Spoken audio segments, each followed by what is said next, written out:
Love fam, it's your girl, the Civilized Savage, and welcome back to Between Me and You, personal reflections from the pages of my journal. So we're just going to get straight into this entry. And I wanted to ask you guys something. Have you ever looked at yourself and not recognized who you've become? And I don't mean that physically, but internally. Like somewhere along the way, you became a version of yourself that didn't quite feel like you. And you're kind of left wondering, who am I really though? Like on some real stuff. Like, who am I really? I wrote a poem a couple of weeks ago and I shared it at Civilized Sessions Spoken Word Edition on Sunday. And it sparked a bit of a conversation with myself and some of the audience members. Part of that conversation was about who we are and where do we come from and who are we before all of the things. Because we're not just our names, our jobs, or the roles that we play. So really, who are we as beings? Yeah, we're going there today. We're taking it there today, guys. So after reciting that poem and having that conversation with everybody in the space, it reminded me of something that a meditation guide once asked me when I was on a retreat in Thailand. And they asked me, who are you before any thought?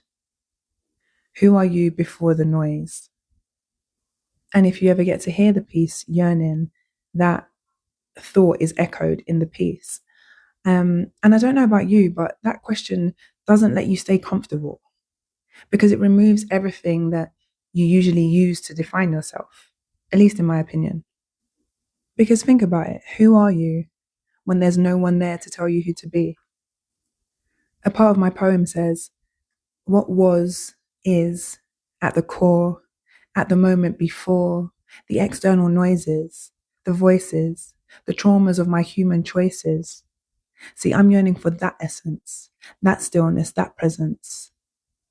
I long for deep, eternal, and boundless bliss, the space beyond our consciousness, the ontological gap that controls all of this without controlling anything at all.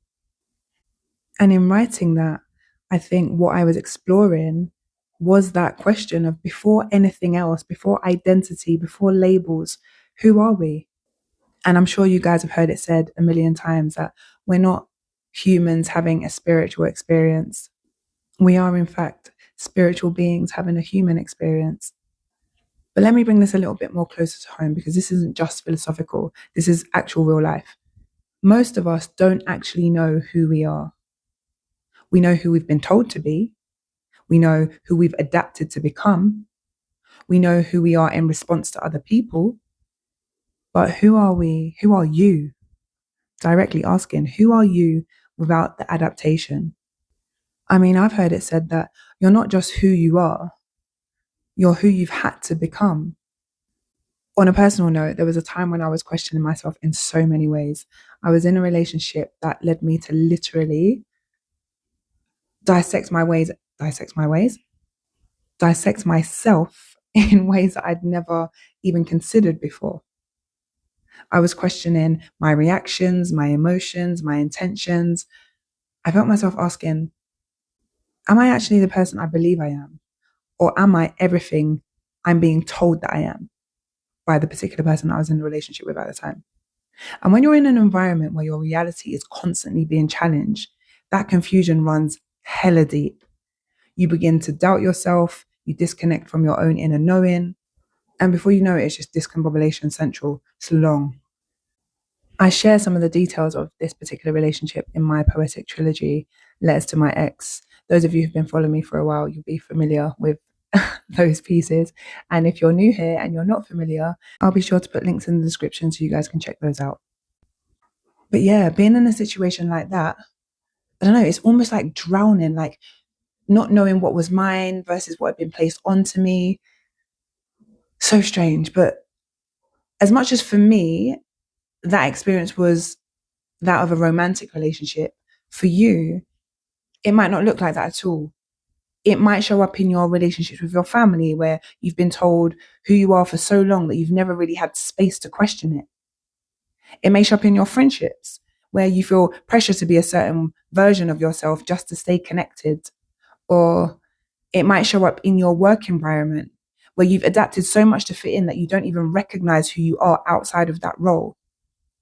And then we've got like the cultural aspect where expectations around who you should be have kind of quietly shaped who you believe that you are.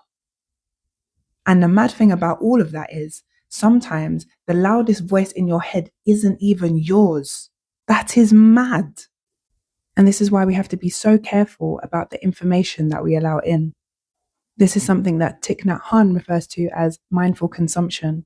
And if we're not consciously observing the information that we're taking in, we start to absorb all of these ideas and beliefs about who we are until one day you realize you've been living as a version of yourself that was built from the outside in, as opposed from the inside out.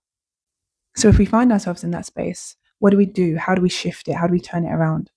So what I wrote when I was thinking about this was, as much as that whole situation was very disorientating for me, it forced me to do something that I hadn't done as much until that situation occurred, which was to go inward. Sounds very cliche, but it's what happened. Again, referenced in part 3 of Letters to My Ex. Shameless plug. But it was to go in was not to create a new version of myself, but to find the one that never left. Because ultimately, I kind of feel like this life isn't about becoming. And I say it's not about becoming because we already are the thing. So I feel like if anything, it's the reverse. It's about us coming into being. So let me run that by you again. It's not about becoming. It's about coming to be because we already are. Yeah. Let that one simmer for a little piece. So yeah, you don't need to become someone new. You need to remember who you were before the noise. And that didn't happen for me overnight. It happened through small, consistent moments. And even now, it's not, the work isn't done.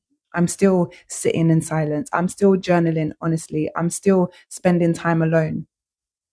And at first, like anything, it does kind of feel a little bit uncomfortable, but slowly I started to hear myself again. Not the noise, not the projections, but something deeper. For me, what I found wasn't anything that I had to build. It was learning that it's something I had to uncover. That at the core, I'm not the labels, I'm not the projections. At my essence, I am still, I am grounded, I am enough, I am all the things that oftentimes other people tried to tell me that I wasn't. And conversely, I wasn't the things that people trying to tell me that I was. So yeah, this is the part in the entry where I flip it over to you guys. This is where it literally becomes between me and you, where I get to ask you guys and you guys get to take the moment to explore. Who am I before the noise? Who am I before expectations? Who am I without the story I've been told about myself? And I think the juiciest question of this journal entry is, how different would your life feel if you stopped seeing yourself through the eyes of other people and started seeing yourself through your own truth? Remember, you don't need perfect answers. You just need to notice what comes up as you attempt to explore those questions. Notice what feels true.